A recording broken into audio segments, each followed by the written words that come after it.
I Go ahead. want to comment on like everything you say, George, but I just think that's so unique and interesting because when I was at the utility, I was doing regionalism and I was working with smaller and rural systems and these challenges like you were talking about. And so many times I walked out of the room or I was in the room kind of overwhelmed and hopeless because I just saw they didn't have the capacity, they didn't have the resources.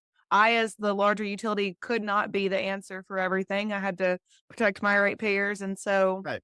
I just think it's so interesting to see how you went about that challenge that I've seen firsthand so many times. When we are working on several regional, as what I would call a regionalization project, where we're helping a small system, which is just too small to function on its own, integrate. But exactly what you just described, the utility that's accepting or could accept this smaller system, it doesn't seem fair to them that why should our ratepayers pay for this? There's got to be some bridge. And who's going to do the work? If our staff is paid by our ratepayers, who can help figure out how this transaction is going to work?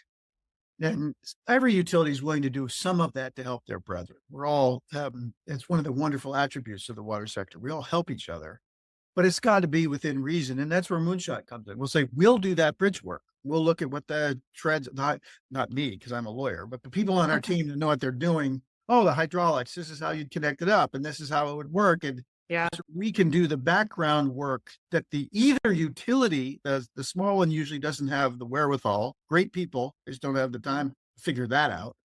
The bigger utility says, well, I can do some within reason, but I've got my own ratepayers who can bridge that. And that's Yep. exactly the place that Moonshot fits. And we love doing that and serving in that way.